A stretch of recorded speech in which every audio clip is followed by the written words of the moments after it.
going and getting intel on the enemy behind enemy lines so we can relay that information back either to command or to some general somewhere to know what's down there, how we're going to play this, we're going to send, or if we're going to call indirect fire on the places. So I started off, my AIT and boot camp was at Fort Knox, Kentucky. So I went from there. Then from there, my first duty station that I got was in South Korea on the DMZ called Camp Gary Owen. That camp doesn't even exist anymore. It was given to the ROC soldiers. So, and like it was just getting to boot camp, learning all that, getting your butt kicked, and especially I picked a job that is very physically demanding. I bet. Hey, so I went to the DMZ to go visit when I was at Osan, right?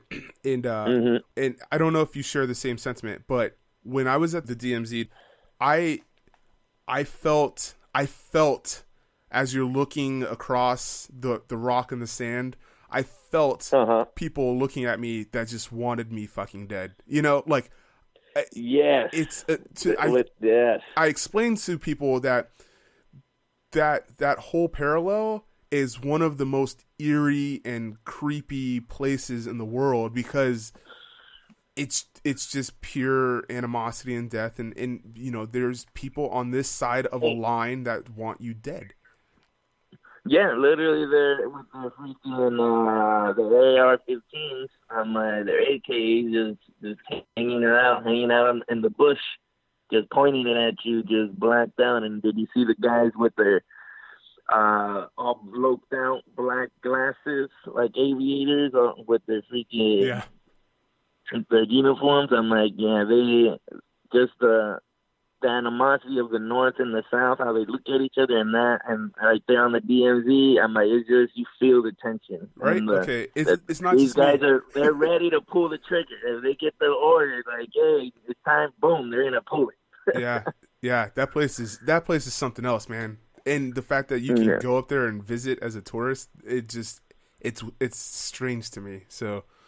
Yeah, I'm like, hey, let's take some people. And I was like, what? I was like, why? Don't you see they got guns like literally 20 feet away? They're like pointing a gun at us. That dude could take us out. Like, oh my God, that's crazy. So, how long did you stay in? 4.5 years. Yeah, my first contract after I finished that off, done. You were just like, I'm over it, or did you want bigger and better things? Yeah, it was just too much. I'm like, I felt just also the dress and everything has to like. Sometimes it didn't make sense on doing things. I'm like, well, this is the way that takes 100 times longer when we could do it this way, but you can't do it the way you asked because they don't want that. And me, I guess, just me in my mouth and asking questions and always asking why or where. The military is not for people that ask questions. No, definitely not. Nah, they like, yes, sir. That's all they want to hear. Yes, sir. I'm like, yes, sir. And then go do what the fuck retarded thing they told you. Nah, that ain't me. So when you decided, right, what was the feeling like? You made this decision, and what was the next step? To what? To transitioning out of the Army? Yeah, to just bouncing, leaving, putting it behind you. Yeah, well, after that, I got back here to Barstow, to Fort Drum, California. So that'll do like it. A desert environment and getting the horrible cold, -40, like you're going like monsoons and water up to your knees, and you're trying to get back. Dealing with all like a forest for a year and how to like navigate and survive. Then they just threw me out, man. I got orders to go right into the desert. So now I got the whole opposite thing that I got to learn of climate. And yeah, so I just kept getting thrown into worse places that people don't want to really be at. Yeah. So it just got worse. And then now that I was in California, I was way closer to home. So on those 3-day weekends that we get once a month, and I would drive down, hang out with the family.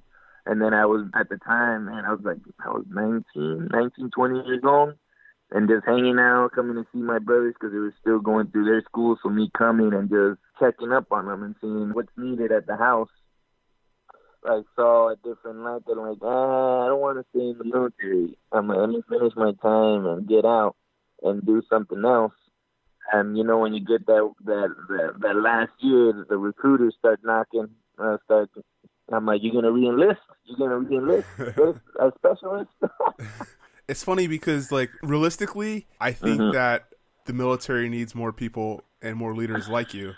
And that it's unfortunate that, that first term, it scares a lot of people like you out, because when you go in that second term, man, like, it's the forward thinkers like yourself that really, really make it fun. And once you put on those, that decision-making rank, you just have all the freedom. Yeah, man, it sucks that happened, because getting to know you, I think that a lot of people would have benefited from learning and working for you. So. Oh man, yeah. It was like a double-edged sword, like, for them, because I got demoted like 3 times while I was in.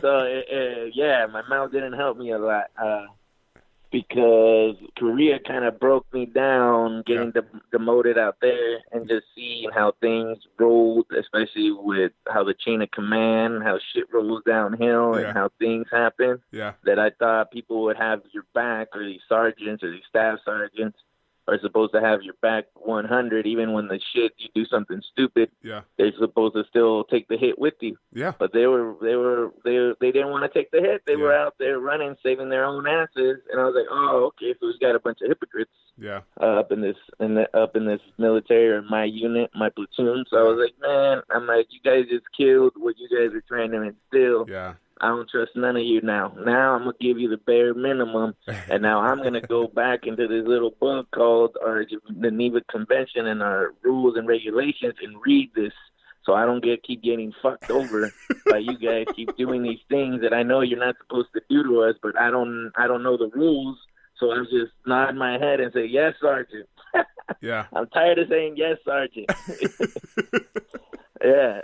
So... All right. Now that you're out, right? So you've decided you're just done. You're done with the bureaucracy. You're done with, like, the idiots and those guys that make this family more like a dysfunctional family, right? So you're done. You're out. They give you orders to Barstow, and I've been offered jobs in Barstow, and when we were looking for houses out there, like, all of them, you need your own well. So if you're listening and you don't know where you're at geographically, like, they dig wells and fill them up so you can have water out there, and they have septic tanks. So that's how far out Oz was talking about. And it is a shitty place. I mean, it is close to Vegas, but that is not the ultimate selling point. And then you got those houses blowing up, the meth houses all the time. So throw that in there. So they know. That's gonna be on the weekly news every day. Yeah. A new house blew up. That's right. So at what point, when you were like, I'm done, did you start to think about transitioning, or even look into transitioning? The first day, once I jumped on the bus for boot camp, I knew this was a mistake.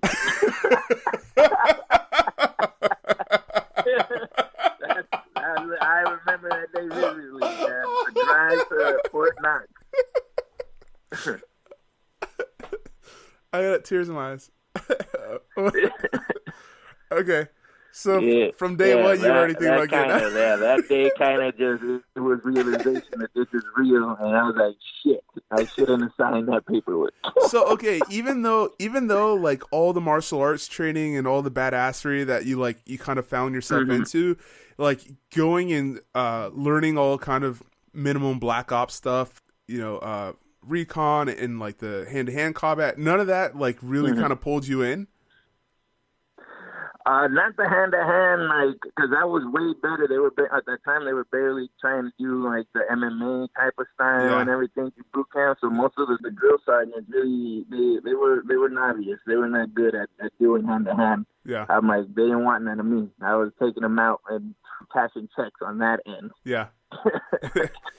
But on the other hand, man, it was just wrecking with like the 50 cal, the barrels, like running, waking up at 5 in the morning, running like all these crazy miles. Yeah. So it was just a shocker that I'm like, man, my body was not used to that, or my mind, because man, they broke me. How they were saying they're gonna make us slush and then start just chiseling us back up out of marble. Yeah, that's how it felt. Me always smiling didn't help me in the military. That's me. I was singled out a lot. Yeah, I'm looking in the mirror right now because that was me. Yeah. So. Yeah, no, the mental thing was just with kind of on my end, and just getting pushed to the limit that I would just have to laugh and smile because I'm past crying. I'm past screaming and yelling, that now all I can do is just kind of just accept my fate of where I'm at in this particular time and place, and then just laugh and be like, hey, this is what I wanted, now suck it up. Some people might call that hysterical. Yeah. So I'm like, I'm freaking crazy. I'm like, I gotta just laugh because I'm like, I can't even cry no more. It's so much. So, all right. Now, we briefly touched on it, right? You are an actor. I mean, you're an actor, right? So, at what point was the transition of living in Barstow and then, getting to come home on the weekends and seeing the family? And, you're at the time, 21, 22? Yeah. And where's the separation between Army and Ozzy Ramirez today? When I was getting out from Barstow, I didn't know what I wanted to do because it was 2006. I was about to ETS out, and my last day in the military would have been, it was August 8th, 2006. But it took me a couple years after the service to kind of get in the groove of things or find what I wanted to do. Because getting out, man, I hit the sauce pretty hard for a while. I'm like most soldiers, most enlisted people, male or female, we hit that bottle hard.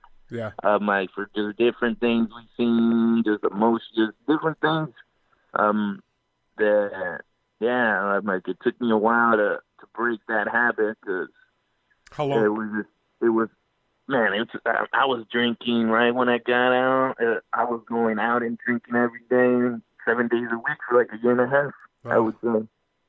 Yeah. And getting blackout drunk every fucking day. Yeah. Every day. Just because I didn't want to dream, I didn't want to think about this other stuff. So the only way was just keep throwing that sauce back until I don't remember no more. Yeah. Yeah.